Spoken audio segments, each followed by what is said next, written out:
It's March Madness on the hardwood, but it's Kentucky Derby madness in horse racing.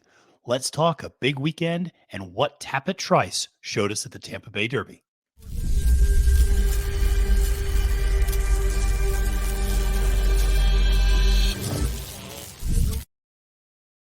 Salutations and welcome, friends. I am your host of this episode of the Win Play Show. My name is Matthew DeSantis, and you can find me on Twitter at the handle at Failed to Menace. Well, welcome to the Win Play Show, a program where we provide you updates on all of the biggest news in horse racing and handicapping. That's proudly part of the Trust the Profits media platform. Speaking of Trust the Profits, make sure to press that subscribe button on YouTube. Give us a follow. We have so much content, as you've probably seen. My mom texted me and said, I don't know how you keep up with this much content. I can't even keep up with it. But we have a lot for everybody, whether it's graded stakes previews, whether it's the Win Play Show, whether it's capping the card, whether it's doubling down, whether it is the Thursday Night Lounge, whether it's live watch along and reactions to Kentucky Derby races.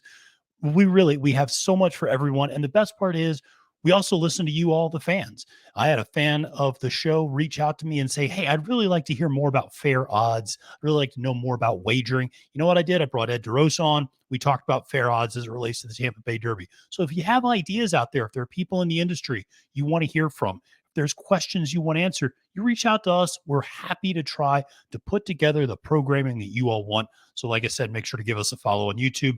Make sure to like this video, comment below with what was your biggest takeaway from a huge weekend in horse racing. And let's start at the top and talk a little bit about the Tampa Bay Derby card. If you watched Capping the Card this past weekend, you know it was a day of near misses for me. And it was one of those things where I had 4 top picks that finished second. It was that type of a day. I had a few top picks come through and win, but it was just one of those days where it felt like every race was just second best. And one of those things, I was around it all day, but just not quite in the winner's circle, which is where you want to be, cash and tickets. We'll do better next time. We still connected you with 4 winners, Barry and I, all together on the card. So wasn't a complete and utter failure. There was still some winners to be had. But nevertheless, this was a huge weekend in horse racing. And like I said, let's talk a little bit. Let's not bury the lead. Let's talk about it right up top. The Tampa Bay Derby, we all saw it.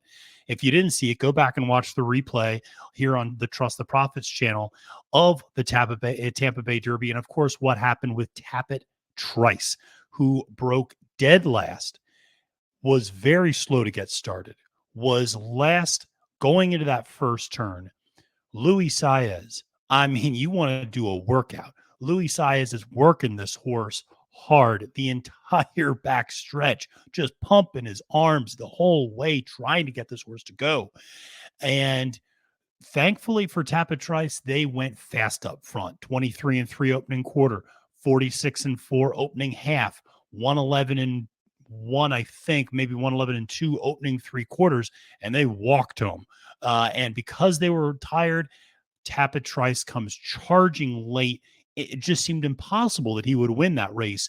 I think even at the third turn, and he just came on like guns blazing there at the end and rolled down the center of the track like a freight train and ultimately nabbed Classic Car Wash, beat Classic Car Wash by about a length and a half, 2 lengths, and also Classic Legacy, who finished second and third respectively. This performance elicited a lot of reaction on social media. What do we make of TAPIT Trice? Because here's the thing, almost immediately people realized the number was not going to come back particularly fast. Why did we know that? Well, we knew the speed figure was not going to come back very good because the race was almost a full second slower, about 3/4 of a second slower than the Challenger Stakes that had been run 2 or 3 races earlier over the same distance. Now you can say, well, that's 4-year-olds and up, and this is 3-year-olds. I understand that, but you're still, from a speed figure standpoint, is an issue. And then I don't want to say that final quarter, but from the 3/4 of a mile to the mile marker, I believe they went 25-4. So they really, like I said, they were walking home. The horses up front, Champions Dream, Dream of Champions, I should say, Zydeco, Prairie Hawk, they were tired. and the closers started to close on a track that traditionally does not favor that sort of thing.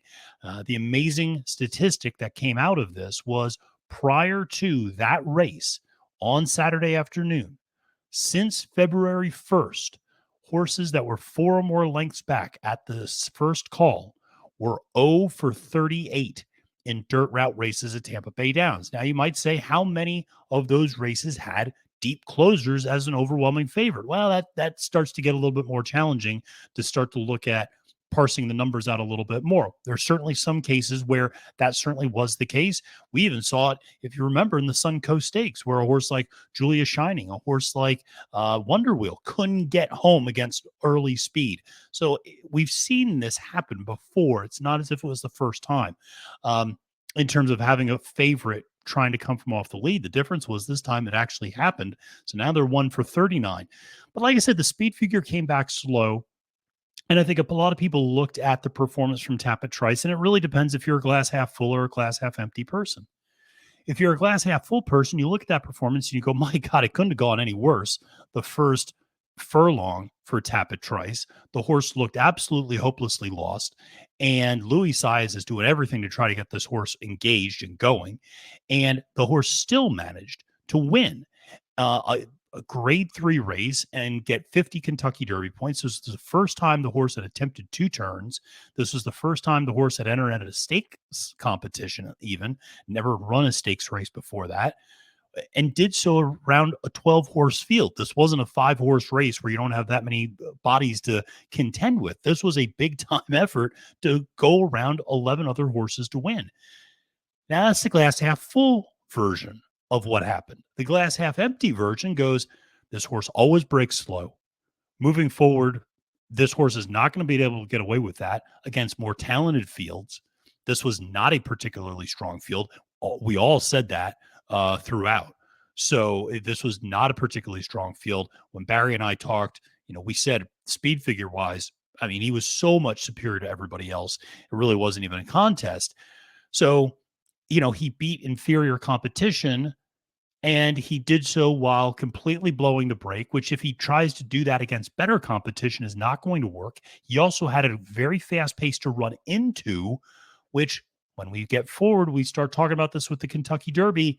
I don't know how fast that pace is going to be in the first Saturday in May, because there's not a lot of leaders that are qualifying for the Kentucky Derby. Not a lot of lone speed horses that are qualifying for the Kentucky Derby. So, if you're looking at it from a glass half empty standpoint, there's plenty of things to nitpick about that performance.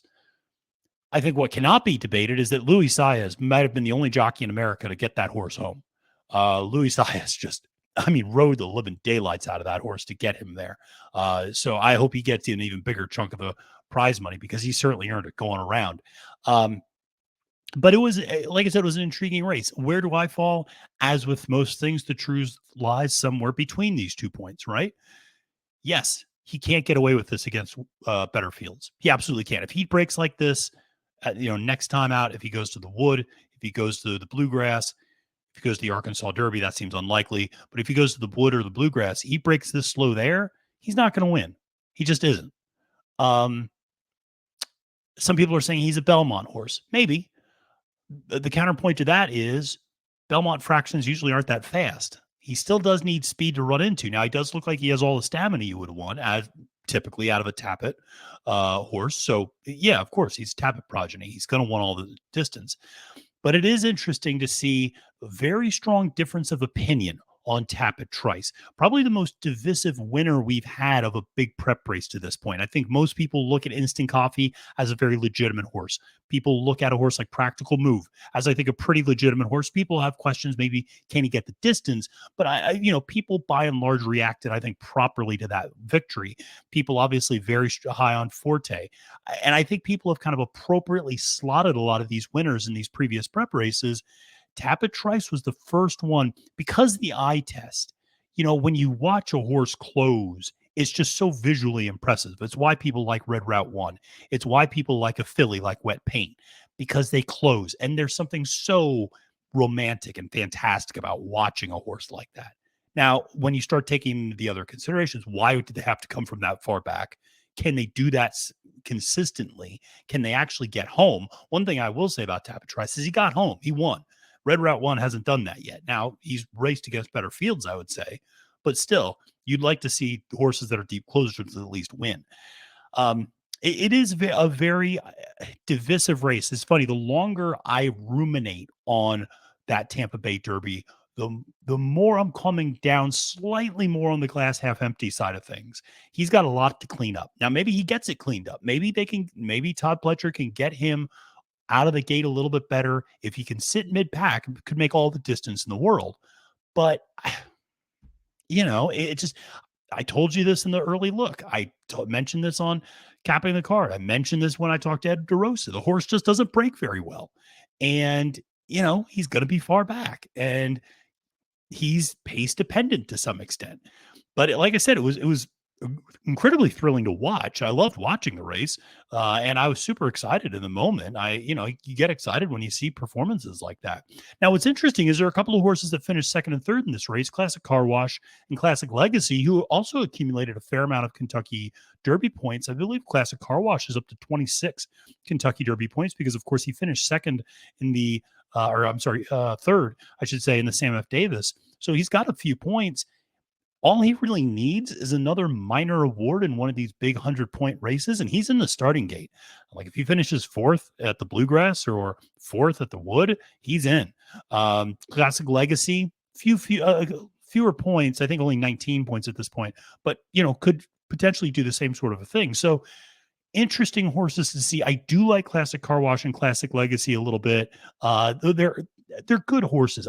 They're useful horses to remember 6 months from now. And I think they could have a nice career as listed stakes level horses. And I think they're decent enough. I mean, obviously Classic Legacy is a half Dark Collector, so there's pedigree there. I think he'll probably get better with age. And Classic Car Wash, I actually think is a pretty decent horse. And it will just depend on where he's spotted and where he's placed in terms of what he's going to do. But like I said, a lot of discussion coming out of this Tampa Bay Derby and what to make of TAPIT Trice. Some people are, if you look at the early Vegas future odds, suddenly, if you go to the sports books, and they usually don't get paid to be wrong, if you go to the sports books right now and look at the futures, not through the Kentucky Derby wagering pools, but if you just go to like Circa Sports and things like that and look at the future wagers, I believe TAPIT Trice is now second choice behind only Forte. And I think he's like 8-1, 9-1, 10-1. I mean, he's low odds. I know he's 8-1 on Circa Sports. I'm not sure what he is on some of the other ones.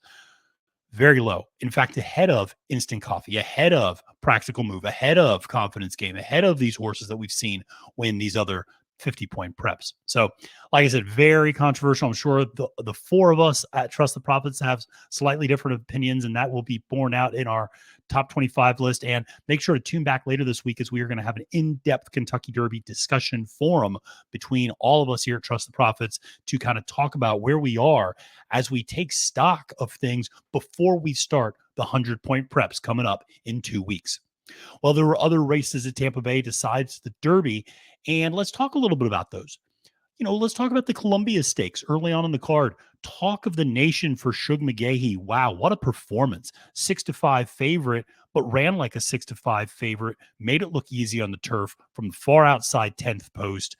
Very solid group. I'm excited about this group of male turf runners we have already. You look at a horse like Far Bridge, who won a very nice allowance race down at Gulfstream Park over the weekend as well. You look at a horse that just broke his maiden, Carl Spackler, great name, referring to Caddyshack and the Bill Murray character. You look at that sort of a horse. I think very nice on the turf. Then obviously, like I said, Shug has a Talk of the Nation, who absolutely looked the part. There was a scratch in that race. My top pick actually scratched Worthington. I was a little bummed out about that, but Talk of the Nation looked very, very good that in that race at the Columbia Stakes. Excited to see where these horses go, and I'm particularly excited for some of these horses that we're going to be seeing up at Saratoga and up in New York later this season. Well, let's talk about the Challenger Stakes as well. And this is one where we have a new king of the grade 3, Skippy Longstocking. Skippy went off below even money, was winner of the Challenger Stakes. He's undefeated in grade 3 races, of course, coming off a win not two last time out, but 2 out ago at the Harlan's Holiday, which is grade 3 down at Gulfstream Park. Again, the Pegasus is coming back strong, as you would hope a grade 1 comes back strong. But remember, Skippy didn't run a lick really in that Pegasus World Cup, but that Pegasus World Cup has yielded several now next out winners, from White Barrio to Last Samurai to Stiletto Boy to Skippy Longstocking, not to mention horses like Simplification, who finished third in a grade 2, and Proxy and Defunded, who finished second and third in the big cap to Stiletto Boy. So everyone coming out of that Pegasus has been running very, very well. Something to keep note of. But Skippy, like I said, did prove to be the best. It was interesting. Surly Furious, who was a long shot, I thought really ran extremely well. Tax ran very well for second, better than I anticipated, because he had been declining a little bit and then reverse course, I think, in this effort.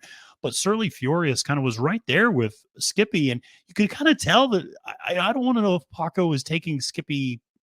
I don't know if Paco was taking the rest of the field lightly, but you could kind of realize that, like, all of a sudden he looked around, he's like, oh, this is a horse race. Like, I need to actually ask my horse to do something. And then once Skippy got into stride down the stretch, pulled away and won with pretty much ease.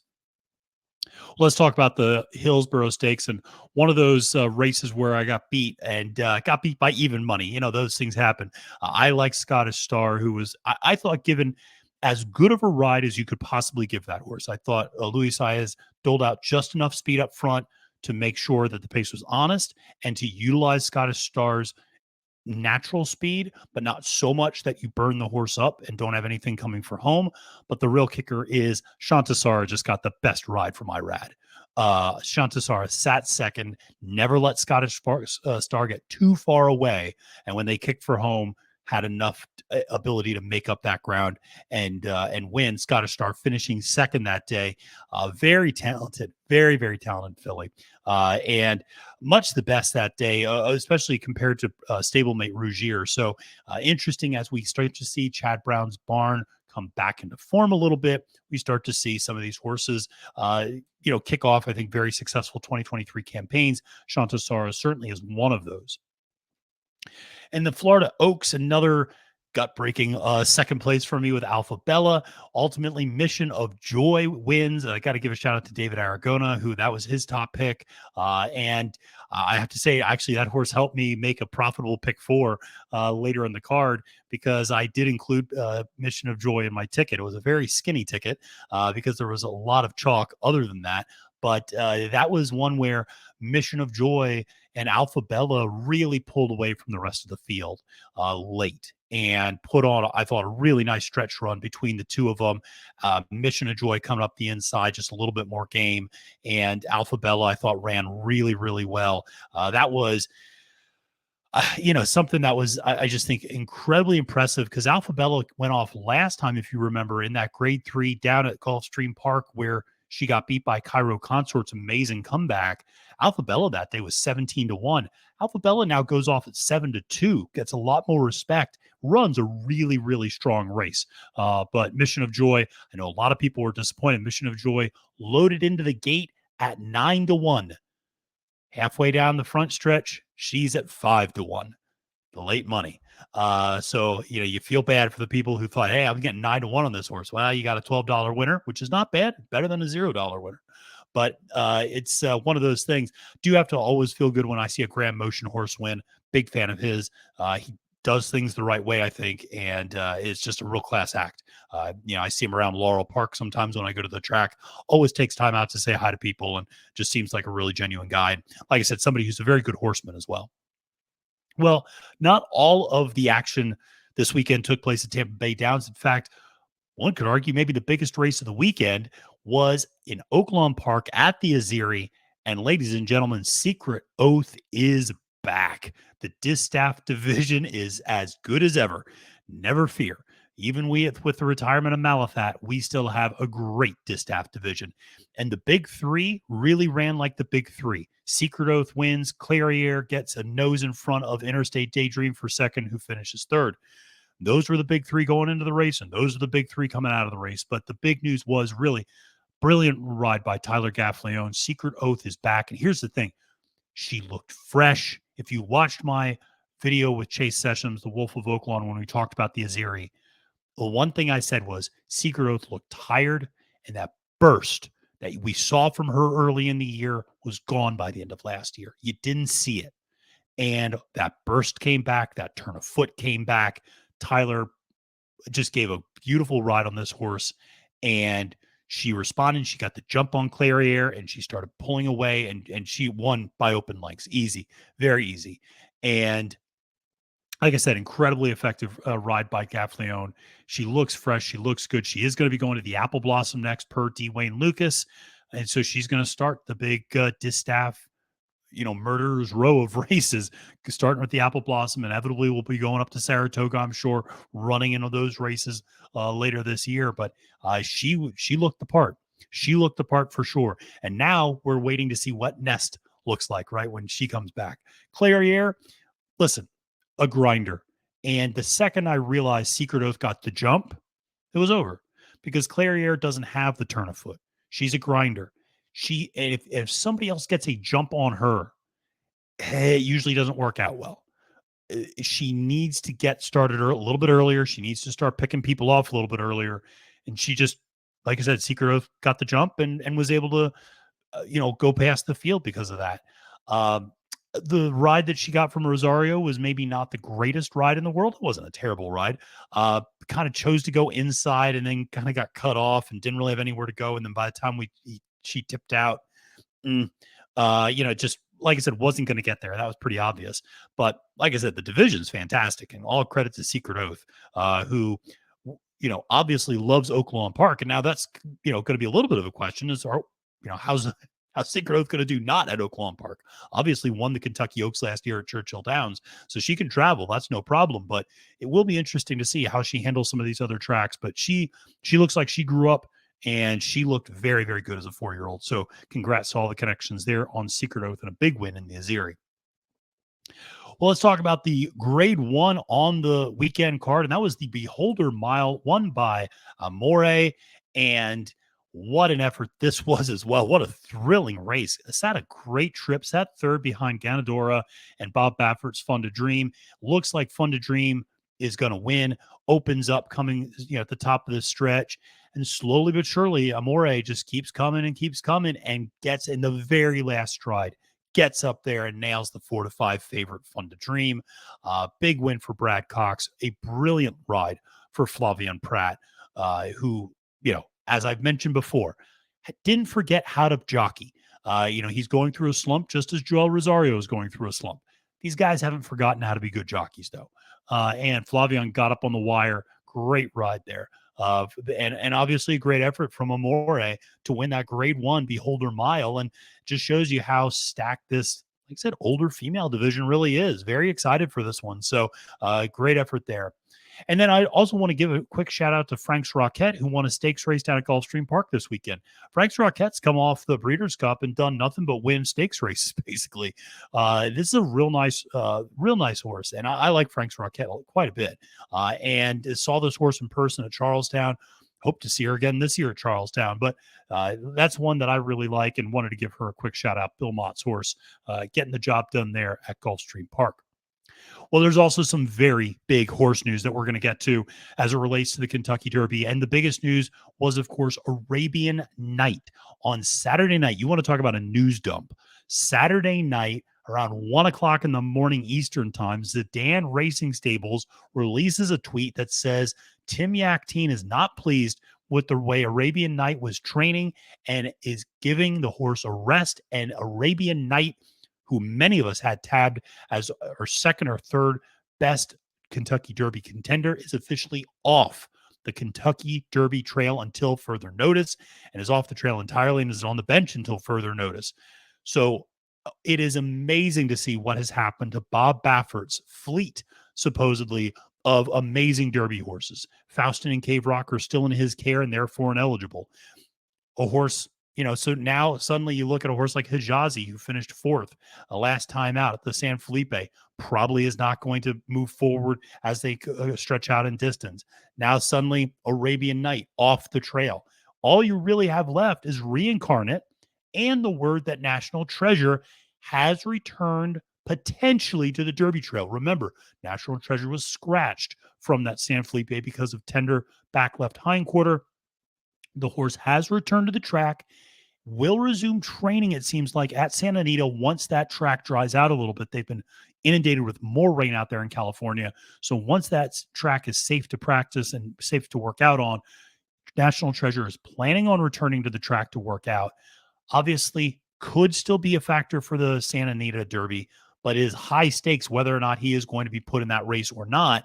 And as it relates to the California crop, it really comes down to Tim Yakteen's original horse, Practical Move, maybe maybe I should say National Treasure, maybe Reincarnate. Certainly, that horse is definitely going to be running in one of these prep races at Santa Anita or Arkansas. And then the other horse that's out there is not one of Yakteen's, but rather the Mandela horse, Go Rocket Ride.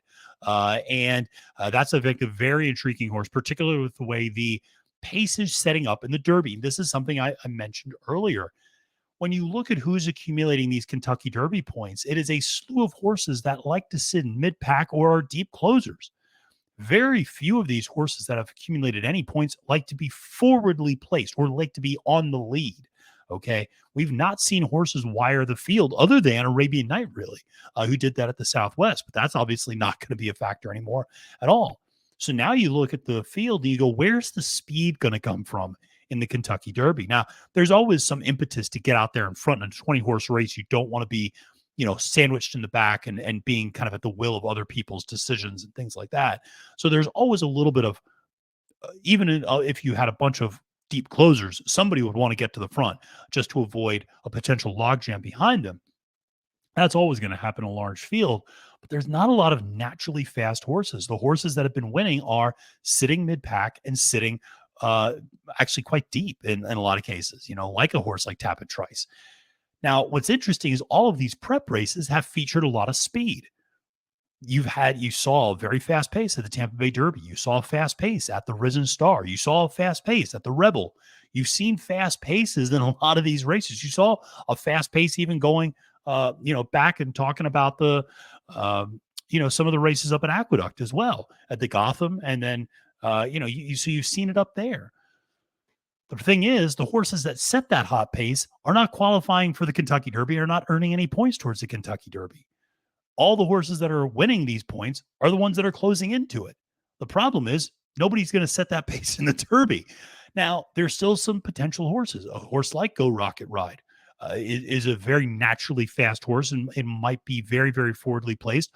Although, based upon what you saw in the San Felipe, kind of wants to run at a target a little bit, sat off of Hijazi. Maybe we get a horse like we did last year from the United Arab Emirates Derby. That's a little bit more of a sprinter that's stretching out, that is going to go to the lead. Some of the Japanese horses might be coming over. But again, I think if you look at like Japan's best Derby horse right now, Perrier is not a forwardly placed horse. Like, that's not his MO. His MO is to sit mid-pack as well. This is not Crown Pride Part 2.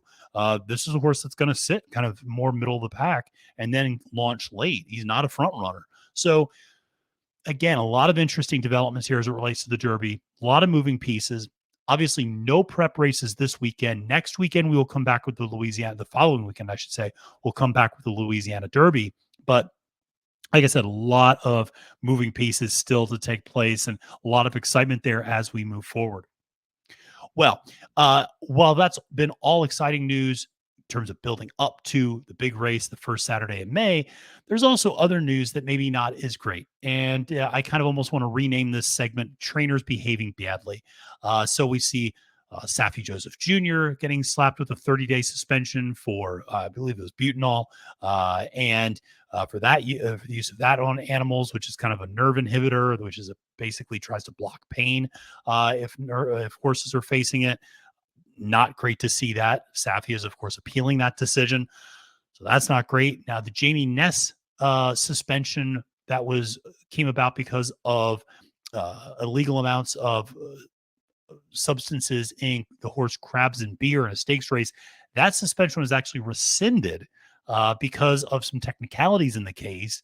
And so that's been rescinded. But right on the heels of that gets to what I want to talk about, which is Rob Atras winning 90% of his last 10 entries at races in New York. I'm going to repeat that again. 90% of his entries in the last 10 races in the state of New York. Pretty incredible. Pretty incredible. When I talk about jockey trainer stats, when I talk about trainer stats on here, I'll say something like Brad Cox is 36% in these, races. Chad Brown's 32% in these races. Bob Baffert's 29% in these races. And those numbers are huge. 90%. 9 of the last 10 horses he sent out at Aqueduct have won. Now, come on. Now, that's just ridiculous. Now, what I'll say is this. Some of it is, as good friend Chuck Simon pointed out, some of it is he knows where to place horses. There was an instance where a horse was supposed to run in a $25,000 starter allowance, ran in a $25,000 claimer, probably an easier spot, and won. But he is getting horses from superior barns, from bigger barns, and these horses are running lights out. Lights out. And it's not, it's one thing to go, oh, you're putting a horse in a better position to be successful. You're dropping in class, you're putting him at the right distance, maybe sometimes. Those are all factors I look to, because I do think sometimes there are certain trainers that get a bad name when you go, well, wait a second. The reason this horse turned around and reverted form is because the horse started racing at a different level or started racing at a different distance that might fit this horse better. And so sometimes you see those. No problem with seeing a turnaround on the PPs. You hope to see the best of a horse. But Atris's horses are running back to form that they never had before in some instances. And you're seeing just amazing speed figures coming out from these horses. Horses that hadn't had form in 2 years are suddenly running back to their prime. Now, listen, I don't know what's going on up there. Maybe it's just the water and oats. Maybe it's just a better hay. I don't know. But it is amazing to me, and it is very coincidental, I think, to me, that Rob Atris, who was a little cold at the beginning of this Aqueduct meet, all of a sudden starts to heat up when Jamie Ness brings Repo Rocks up to New York and makes Repo Rocks look like the next flight line. It's amazing that these things are all happening at the same time. That, Repo Rocks looks like a brand new horse. Geez, Rob Atris's barn looks like they're sending out a lot of great shooters. Son of a gun. Would you look at that? Now, we can only speculate. We don't know. But it's suspicious. And if nothing else, it's a bad look. I'll be honest. It's not a great look. And it's just one of those things where you just have to shake your head and you have to go, this is one of the biggest circuits in the country. And I know it's kind of their off season a little bit, if you will. But, what are we doing here? Linda Rice has already been suspended. I believe she might be appealing that one. I'm not 100% sure. But she's already been issued a suspension for illegal use of substances on horses. We see Atris winning 90% of his last 10 entries. Jamie Ness has turned Repo Rocks into an absolute monster overnight, seemingly. What is going on in the state of New York? In Hamlet, they said something's rotten in the state of Denmark. Something is rotten in the borough of Queens right now. And it needs to get sorted out. And I don't know if anybody's willing to step up and do it. And that's disappointing. Now, what is not disappointing has been Twitter discussion over the last week between public figures in the industry, most notably FanDuel TV's Mike Joyce, and people on Twitter who kind of take umbrage to the way in which FanDuel does their business and the way in which FanDuel gives out tickets to people. And the idea that they are not giving out good tickets and they're not teaching good ticket structure and they're not doing this. And I don't disagree. There are definitely days where I'll look at a ticket that TVG has put out, and no one person's in particular, and you just kind of go, what's going on here? And I'm never going to try to pass myself on as a professional bettor. I like to handicap, I bet, and I think I'm halfway decent at it, but I'm by no stretch as accomplished as a bettor as many people. Obviously, those gentlemen who are competing out there at the National Horse Players competition this year in conference in Las Vegas. But, there are times where you're like, you're spreading in a race with the 9-5 favorite that you just said you really like. Like, why are you spreading in that race then? If it just there's certain things where you're just like, that doesn't make a lot of sense. Now, to be fair to TVG, in a lot of instances, they have to give out low dollar pick five tickets. They have to give out $46 pick five ticket. That's not always easy to do. Like when you see these tickets on social media that have $27,000 payouts, look at how much they paid for the ticket. A lot of times it's like a $280 ticket. Well, they're not giving that out on TVG. Okay. So sometimes that does not always lend itself to being a very successful ticket structure when you have to do it at a budget. That said, I think there's a fair amount of, I think the other side that says, listen, TVG is not, FanDuel is not doing the betting public any favors. I would agree with that.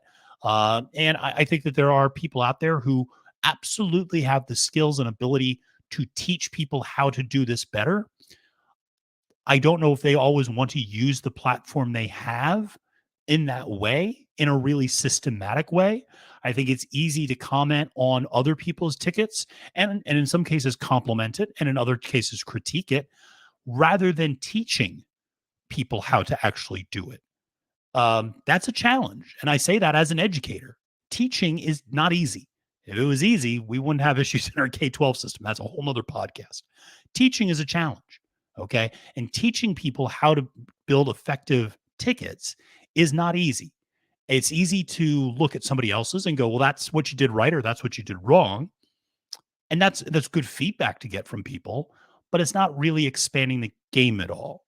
And if you're going to criticize, which I don't have a problem with if people criticize, then you really should use your platform to produce and to teach and to fill the gap that supposedly in the industry is not filling. Then you fill the gap. That's what we try to do. I try to fill gaps where I see them as well. Part of the reason I have on certain guests is because there are gaps in the industry. Part of the reason that I try to cover the topics I do is because I feel like there are certain gaps in the industry that don't talk about certain issues as much as they should. And so we all try to do our part in this regard. And I hope the people who are, the betting experts, and I say that not insincerely, I mean that genuinely, really take an opportunity to use the platform that they have to teach and not just grade, essentially, because that's what they're doing now. They're grading other people's work, and that's very effective. Showing your own work can be just as effective, and having consistent platform to teach people. That's how we're ultimately all going to be more successful horse players and handicappers. Well, before I sign off today, I just want to give a quick plug to my dad. I mentioned it before, but my dad has a podcast, Books and Looks. He's got an episode coming out this Tuesday. So if you're watching this, it's coming out soon, if it hasn't been out already. But if you go and look under Apple, Spotify, doesn't matter, look under Books and Looks. Now, here's the reason I'm telling you, is he is interviewing the author Mark Schrager, whose book, The First Kentucky Derby, 13 black jockeys, one shady owner, and the little red horse that wasn't supposed to win. That book, which is dynamite, my dad got an advanced copy of, read it, loved it, interviewed Mark Schrager. The podcast is dropping on Tuesday. It's just the interview that he does with the author. The book is coming out May 1st, so right in time for the Kentucky Derby. Make sure to get an advanced copy. Make sure to listen to my dad's podcast. My dad always has fun on his podcast. He's retired, and this is what he does for fun. So at least, if nothing else, just humor an old man who enjoys talking into a microphone almost as much as his son does. And but it's an endlessly fascinating book. Great interview. My dad let me listen to it in advance. Great book. And like I said, great interview. But I wanted to bring it up because many of you watching, obviously, are probably really big fans of that type of a book, and I'm sure a lot of you read horse racing books. So make sure to check that out. Like I said, Books and Looks is the name of my dad's podcast. You can find it wherever you get your podcast. And the episode with Mark Schrager's book about the first Kentucky Derby is coming out on Tuesday, and the book is coming out on May 1st. Well, what do we have coming up this week on Trust the Profits? Well, it's a little bit of a slower week, but we do have an in-depth Derby roundtable with all of us here at Trust the Profits talking about the Kentucky Derby. We're going to have a Whitmore Stakes preview. We're going to have Thursday Night Lounge. I may or may not do a capping the card this week. We've been going pretty hard here on the on the channel, and so I might take the week off to catch my breath. I got a buddy coming into town for St. Patrick's Day, so hope you all have an enjoyable St. Patrick's Day holiday out there. But never fear, we're going to be coming back with a vengeance the following week. We got a ton of content planned for that Louisiana Derby and a lot of great stuff there. So make sure to press that subscribe button on Trust the Profits. Make sure to give me a follow on Twitter at the handle @FailedToMenace. Make sure to like this video, comment below with your biggest takeaways from the weekend. Well, until next time, friends, my name is Matthew DeSantis, wishing you a great and prosperous day at the races and reminding you that it's now post time.